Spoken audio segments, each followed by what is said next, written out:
নমস্কার বন্ধুরা, পূজাস মিনি কিচেনে সকলকে স্বাগত জানাই। আশা করি সকলে ভালো আছেন, সুস্থ আছেন।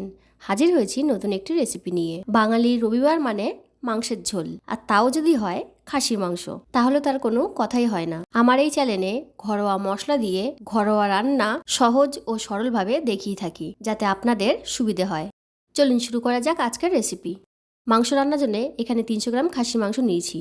মাংসটা ধুয়ে জল ঝাড়িয়ে একটা বাটিতে তুলে নিয়েছি। এবার এতে একে একে উপকরণগুলো দিয়ে দেবো। দিচ্ছি একটা মাঝারি সাইজের টমেটো, 4টে কাঁচা লঙ্কা, 1 চামচ আদা রসুন বাটা, হাফ চামচ হলুদ গুঁড়ো, হাফ চামচ লঙ্কার গুঁড়ো, পরিমাণ মতন নুন আর 1 চামচ সর্ষের তেল।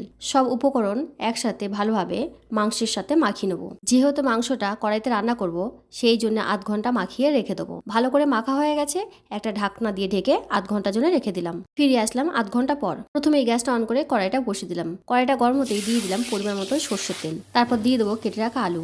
আলুর সাথে দিয়ে দিলাম অল্প নুন আর হলুদ। নুন আর হলুদ দিয়ে গ্যাসের ফ্লেমটা জোরে রেখে আলুগুলোকে ভেজে নেবো। প্রায় এখানে 2-3 মিনিট ধরে আলুগুলোকে ভেজে নিলাম। আলুগুলো লাল করে ভাজা হয়ে গেছে, এবার এগুলোকে তুলে নেবো।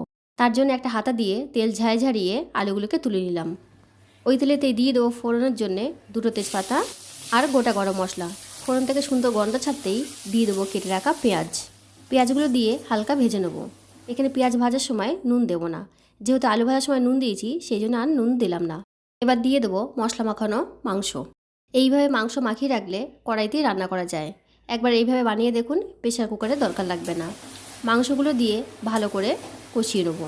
মাংস কষানোর সময় গ্যাসের ফ্লেমটা মিডিয়ামে রেখে কষিয়ে নেবো। মুরগির মাংস যতক্ষণ কষাই ততক্ষণ কিন্তু খাসির মাংস কষাবো না। মুরগির মাংস যদি 10 মিনিট কষাই, তাহলে খাসির মাংস 7 মিনিট কষাবো। খাসির মাংস বেশি কষালে শক্ত হয়ে যায়, তাই আর বেশি কষাবো না। যেসব বন্ধুরা আমাকে সাপোর্ট করছেন তাদেরকে অনেক ধন্যবাদ। আপনাদের একটা সাপোর্ট আমাকে আরও নতুন নতুন ভিডিও বানার ইচ্ছা জাগিয়ে তুলবে। আশা করি আপনারা আমার সাথে থাকবেন, পাশে থাকবেন। যেসব বন্ধুরা আমার চ্যানেলটি এখনও সাবস্ক্রাইব করেননি, সেই সব বন্ধুদের আমার চ্যানেলটি সাবস্ক্রাইব করার অনুরোধ রইল। কেমন লাগলো আমার এই সহজ সরল রেসিপি, ভিডিওটি পুরো দেখে কমেন্টে জানাবেন। ভালো লাগলে লাইক করবেন, সাথে শেয়ার করবেন, যাতে আরও সহজ সরল রেসিপি আনতে পারি। এই কিন্তু কোনো দিন খাসি মাংসের ঝোল প্রেসার কুকারে বানাইনি। যতবারই বানিয়েছি, আপনাদের কাছে অনুরোধ এইভাবে একবার বানিয়ে দেখুন, আশা করি ভালো লাগবে। মাংসটা ভালো করে কষানো হয়ে গেছে, মাংস থেকে তেল ছেড়ে এসছে। এবার আমি দিয়ে দেবো ভেজে রাখা আলুগুলো। ভেজে রাখা আলুগুলো দিয়ে 1-2 মিনিট হালকা আছে কষিয়ে নেব। যেহেতু এখানে মাংসটা ভালো করে কষানো আছে আর আলুগুলো ভালো করে ভাজা আছে, সেই জন্য বেশি কষাবো না। কষানোর পর দিয়ে দেবো পরিমাণ মতন জল। যেহেতু এটা ঝোল থাকবে, সেই জন্য সেই পরিমাণে জলটা দিতে হবে।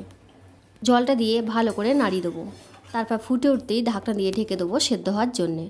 ভালো করে ফুটে গেছে, এবার একটা ঢাকনা দিয়ে ঢেকে দেবো সেদ্ধ হওয়ার জন্যে। ফিরে আসলাম 15 মিনিট পর।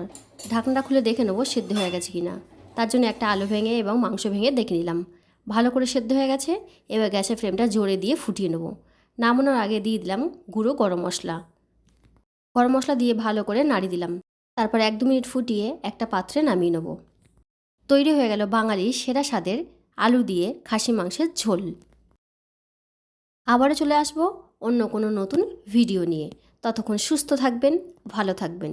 ভিডিওটি দেখার জন্যে সকলকে অনেক ধন্যবাদ।